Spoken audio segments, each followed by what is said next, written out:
Hey, what's going on guys? My name is Silent Core and today I'm going to be bringing you some more Gamescom 2015 news. So Star Wars Battlefront has had some pretty awesome reveals at the EA conference at Gamescom in Germany, and they've announced a brand new multiplayer mode known as Fighter Squadron. If you want to watch the official trailer in its full glory, I'll link it somewhere down in the description, but in this video I'm going to be cutting out some of the gameplay segments and also talking a little bit about what this new mode brings to Star Wars Battlefront.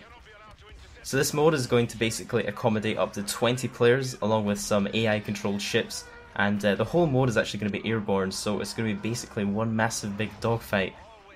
I've also got a tweet here from the lead multiplayer designer at DICE, who did confirm there's going to be 20 players plus 20 AI, so that makes 40 fighters in total and a few extra transport ships in the sky. So basically what he's saying is there's going to be a 10 versus 10 of real players in the games, making 20 players overall. It sounds like they've added some extra AIs to, I guess, buff out the map a bit, make it a bit more intense, and also help out those inexperienced pilots who might not be as good as taking out other players, so it'll give them something, I guess, more to shoot at and more to do in the game. So it'll be interesting to see how good exactly these AI bots are going to be, or if they're just going to be basically cannon fodder on the battlefield. So the game mode is based on a kind of team deathmatch mode, so it's going to be the first team to reach 200 kills, or the most kills by the end of the match, or the time limit is the winner. And just to make things a little bit more interesting, there's also going to be transport shuttles on both sides, so you'll want to not only defend your shuttle, but also try and push the enemy shuttle and attack their shuttle. And EA have said there's going to be bonus points for taking care of these objectives. So it's going to be interesting to see the kind of dynamic of these matches, if it's going to be mostly a team deathmatch, or if it is in fact going to be very objective focused.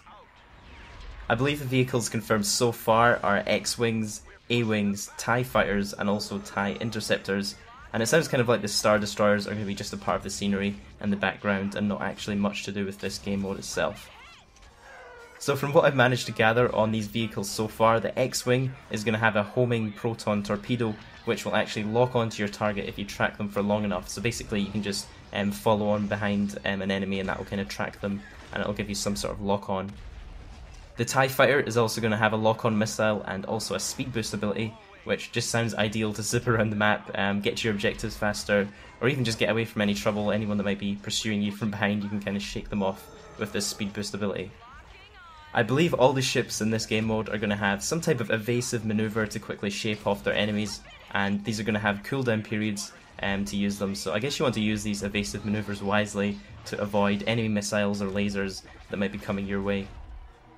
While you're flying your ship, you might also notice there's a yellow bar at the bottom of your screen, you can see in this trailer here. I'll kind of highlight it on screen for you guys, and this you can actually adjust at any time of the game to either give you more speed or give you more power in your blasters. So it's a little bit of a trade-off. You can either adjust it at one end to do more damage and move slower, or you can move it to the other end and move faster but do less damage. Around the map there's also going to be a bunch of different pickups, and these are going to give you bonuses such as ship repair or a reduced cooldown on your missiles, or I guess a replenish of your shields. And these are probably going to be placed in pretty tricky areas around the map, so you'll probably want to be pretty confident with your flying to navigate to these pickups. And there's also been confirmed a special pickup, and this is going to give you a few minutes in a very powerful starfighter ship. So if you're on the Imperial team, you'll get the Slave 1, and if you're on the Rebel side, you'll get the Millennium Falcon. Now both of these ships have been described as some of the most powerful ships that have been kind of announced so far in this game, so you can expect that once you get in one of these, you're probably going to have the attention of everybody on the battlefield. And at the end of this trailer we do get to see a little bit of gameplay of the Millennium Falcon and also the Slave 1 at the very end just coming in. So there's definitely a lot more still to see on this gameplay mode and in this game in general, but I'm pretty excited. Let me know what you guys think of this game mode down in the comments. Do you think this is something you'll play a lot? Or do you think it's just going to be something you'll play now and again, I guess, to take a break from the main gameplay modes? If you did watch this video right until the end, be sure to leave a like, I'd really appreciate it.